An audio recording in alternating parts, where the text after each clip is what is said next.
नमस्कार दोस्तों, स्वागत है आपका अमित एग्ज़ाम स्टडी में। दोस्तों, इंतज़ार की घड़ियां अब समाप्त हो गई हैं। आ गई है आपके लिए यूपी पुलिस की भर्ती। अब जिन लड़कियों को इंतज़ार था पुलिस की भर्ती का, वो है तैयार हो जाइए आवेदन करने के लिए। और इस वीडियो में मैं आपको बताने वाला हूं कि इस भर्ती में क्या क्या है, कितने पद हैं, कितने पद किन के लिए हैं, कितनी फ़ीस जमा होगी और किस तारीख से आपका आवेदन शुरू हो जाएगा। तो दोस्तों, बने रहिए हमारे चैनल के साथ। जिसने अभी तक चैनल को सब्सक्राइब नहीं किया है, चैनल को सब्सक्राइब कर लेंगे, बेल आइकन को दबा देंगे, जिससे कि हमारी आने वाली वीडियो का नोटिफिकेशन आपके मोबाइल पर सबसे पहले पहुँचे। तो चलिए दोस्तों, वीडियो को शुरू करते हैं।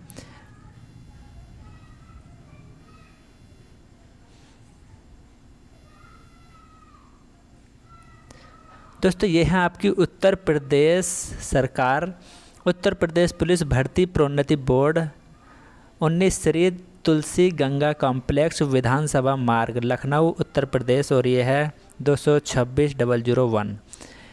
सूचना विज्ञप्ति। दोस्तों, आपका ये जो नोटिस है एकदम ऑफिशियल नोटिस है, कोई भी इसमें फेक या डुप्लीकेट कुछ नहीं है। एकदम वेबसाइट से हमने डाउनलोड किया है और ऑफिशियल है, इसीलिए हम आपको इसकी जानकारी दे रहे हैं।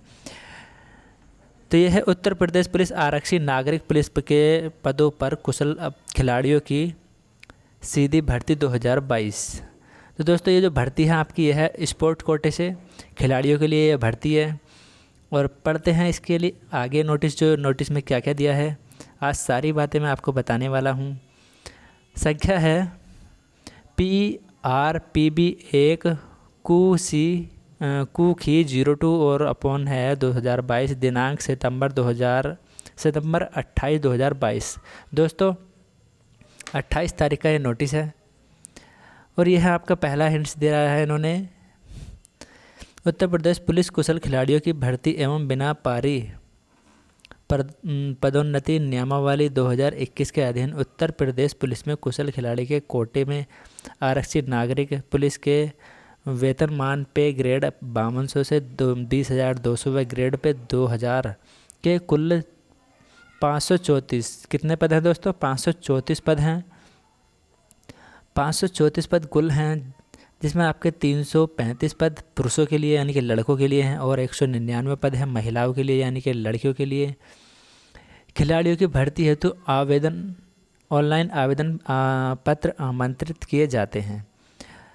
नेक्स्ट है कि कुशल खिलाड़ियों के कोटे के इन 534 पदों के सापेक्ष 335 पुरुष एवं 199 महिलाएं कुशल खिलाड़ियों का चयन निम्नवत किया जाएगा। आगे दोस्तों, रिक्तियों की संख्या दी गई है, पुरुष खिलाड़ियों की संख्या है और खिलाड़ियों की संख्या और खेल विधा का नाम, यानी कि आपको किस खेल से कितने पद हैं। यह वाटर स्पोर्ट 42। तो सभी तो मैं आपको नहीं बता सकता क्योंकि वीडियो भी लंबा हो जाएगा।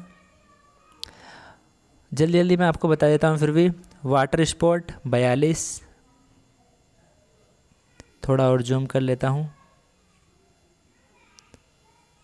42 हैं। और वॉलीबॉल के हैं 10, बास्केटबॉल के 13 और हैंडबॉल के हैं 12, कबड्डी के हैं 10 और फुटबॉल के हैं 20, टेबल टेनिस के 4 और बैडमिंटन के हैं 6, क्रॉस कंट्री 8 हैं और हॉकी के आपके 20 हैं और तीरंदाजी के हैं 12। और नेक्स्ट है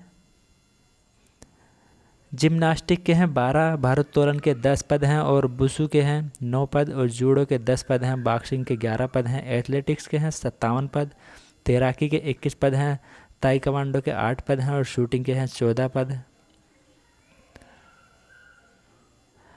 और साइकिलिंग के 6 पद हैं और कुश्ती के हैं 20 पद। इसी तरीके से आपके ये हो जाते हैं 335 पद पुरुषों के हैं, ये मेल के हैं।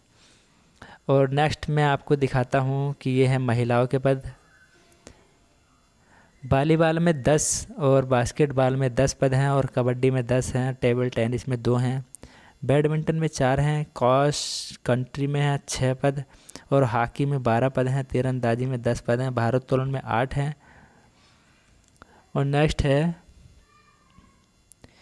वुशु में 6 पद हैं, जूडो में 10 पद हैं और बॉक्सिंग में 8 पद हैं, एथलेटिक्स में 46 पद हैं, तैराकी में 19 पद हैं, ताइक्वांडो में 8 पद हैं और शूटिंग में है 8 पद और साइकिलिंग में है 4 पद और कुश्ती में 18 पद हैं। कुल मिलाकर महिलाओं के महिला और फीमेल 199 पद। अब देख लेते हैं कि इस नोटिस में आगे क्या दिया गया है। सभी बिंदुओं पर आज हम चर्चा करेंगे।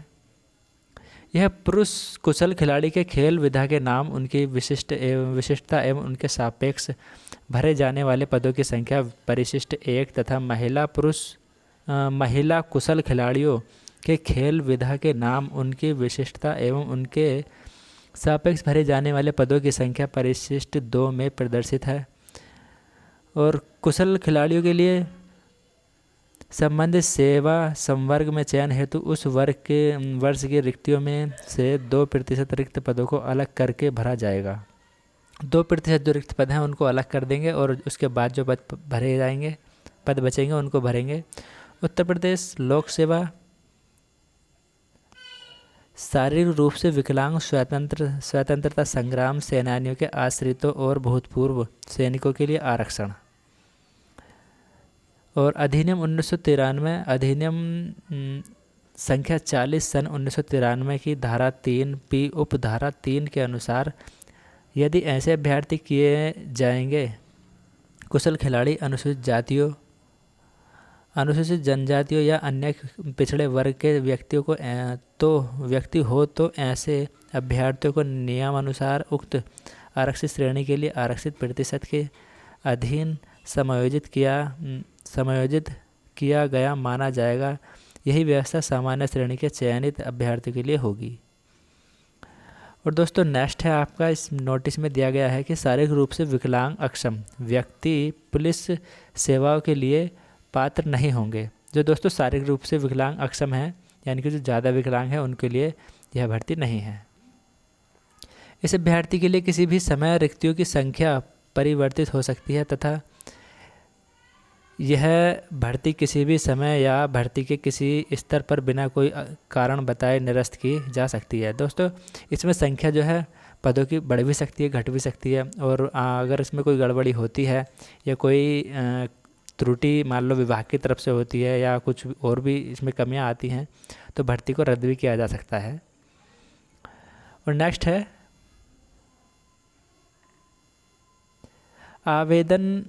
ऑनलाइन आवेदन की समय सारणी। आवेदन प्रारंभ होने की तिथि है दोस्तों 1 तारीख 10वां महीना और 2022। और आवेदन करने की अंतिम तिथि है 31 तारीख 10वां महीना और 2022, यानी कि 1 महीना आपके जो आवेदन है चलेंगे। और आवेदन शुल्क जमा करने की अंतिम तिथि भी आपको 31 तारीख यानी कि लास्ट तारीख जो फार्म की होगी वही आपकी शुल्क जमा करने की भी लास्ट होगी। आवेदन शुल्क कितना लिया जाएगा देख लेते हैं कि अभ्यर्थियों के लिए आवेदन शुल्क 400 रुपये निर्धारित किया गया है। आवेदन शुल्क भारतीय स्टेट बैंक यानी कि SBI की निर्धारित शाखा के माध्यम से लेखा शीर्षक, ये इनका जो है नंबर है, पर जमा किया जाएगा। शुल्क जमा किए जाने हेतु चालान का प्रारूप परिशिष्ट 3 के रूप में संलग्न है। और इस नोटिस में आगे बताने लायक क्या है वो तो आप नोटिस में देख ही रहे हैं। चलो मैं फिर भी जल्दी से आपको पढ़ के सुना देता हूँ। शुल्क जमा करने की अंतिम तिथि तथा अभ्यर्थी द्वारा शुल्क जमा करने की दशा में उसका आवेदन स्वीकार होगा। यानी कि आप जब आवेदन शुल्क जमा कर देंगे आवेदन भरने के बाद तभी आपका आवेदन पत्र स्वीकार होगा। अगर आप यदि निर्धारित अंतिम तिथि के बाद शुल्क जमा किया जाएगा तो अभ्यर्थी का आवेदन स्वीकार नहीं माना जाएगा। अगर आपकी लास्ट डेट होती है और उसके बाद आप आवेदन शुल्क जमा करते हैं तो आपका जो फार्म है जमा नहीं माना जाएगा, यानी कि वह फार्म निरस्त माना जाएगा। और शुल्क किसी भी दशा में किसी अभ्यर्थी को वापस नहीं किया जाएगा। फिर विज्ञप्ति के माध्यम से अधिसूचित रिक्तियों के सापेक्ष भर्ती हेतु अभ्यर्थी केवल एक आवेदन पत्र भर सकता है। एक से अधिक आवेदन भरने वाले विद्यार्थी का आवेदन पत्र निरस्त किया जाएगा। यानी कि आप जो है एक ही आवेदन पत्र भरेंगे। एक से अगर आप अधिक भरते हैं किसी और पोस्ट पर तो आपका आवेदन पत्र निरस्त हो जाएगा। अभ्यर्थी द्वारा पद की अर्हताओं से संबंधित समस्त प्रमाण पत्र ऑनलाइन आवेदन पत्र के साथ अपलोड किया जाएगा। कुशल खिलाड़ियों की भर्ती हेतु अर्हताएं। दोस्तों खेल की क्या अर्हताएं हैं ये भी देख लेते हैं। चलो, राष्ट्रीयता। आरक्षित नागरिक पुलिस के पद पर कुशल खिलाड़ी के कोटे में सीधी भर्ती के लिए यह आवश्यक है कि अभ्यर्थी भारत का नागरिक हो। शैक्षिक अर्हता है कि भारत के विधि द्वारा स्थापित बोर्ड द्वारा 12वीं की कक्षा यानी कि 12th की कक्षा उत्तीर्ण होना चाहिए या सरकार द्वारा उसके समकक्ष मान्यता प्राप्त कोई परीक्षा उत्तीर्ण की गई, यानी कि 12 के जो बराबर की परीक्षा है वह कोई उत्तीर्ण की गई हो तो आपको इसके लिए शैक्षिक अर्हता मिल जाएगी। और इस नोटिस में क्या है बताने लायक? हाँ, ये है अभ्यर्थी खिलाड़ी को उत्कृष्ट खेल उपलब्धि के आधार पर भर्ती किया जाएगा, किंतु वह संबंधित पद हेतु निर्धारित न्यूनतम शैक्षिक अर्हता पूर्ण नहीं करता है तो ऐसे स्थिति में उसे इस शर्त के साथ भर्ती किया जा सकता है कि वह भर्ती नियुक्ति के दिनांक से 5 वर्ष में न्यूनतम शैक्षिक अर्हता पूर्ण कर लेगा।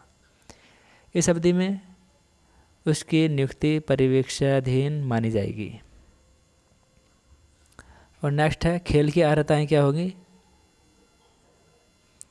दोस्तों ये स्पर्धाएं हैं। खेल की स्पर्धा निम्नलिखित किसी खेल स्पर्धा में प्रतिभाग किया हो। आपने अगर ये खेल आपने खेले हैं तो आप ही इसमें भर सकते हैं फॉर्म, नहीं तो आप नहीं भर सकते हैं। जैसे ये है कि नेशनल खेल और नेशनल चैम्पियनशिप जूनियर या senior, federation cup national junior या सीनियर और अखिल भारतीय अंतर राज्य चैम्पियनशिप सीनियर, अखिल भारतीय अंतर विश्वविद्यालय टूर्नामेंट और विश्व स्कूल खेल अंडर 19, राष्ट्रीय विद्यालय खेल अंडर 19 और अखिल भारतीय पुलिस खेल प्रतियोगिता।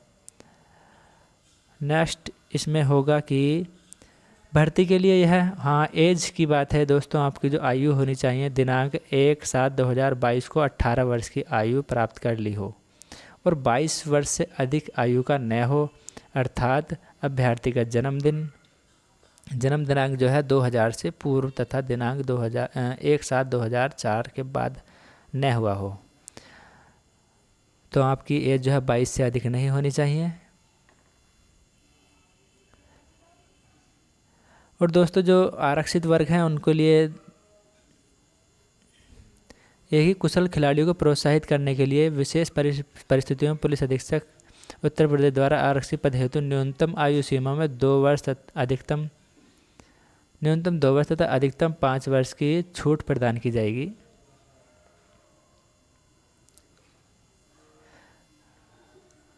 और इस नोटिस में तो बताने लायक ऐसा कुछ है नहीं, फिर भी दोस्तों आप पढ़ लेना ठीक से, मैंने आपको बता दिया है। और कैसा लगा ये वीडियो तो आप अपने यूपी पुलिस की तैयारी करें, और यूपी पुलिस की तैयारी करने के लिए जीएस और प्रैक्टिस सेट देखने के लिए आप हमारे चैनल को ज्वाइन कर सकते हैं। अमित एग्जाम स्टडी को सब्सक्राइब कर सकते हैं। Thanks for watching.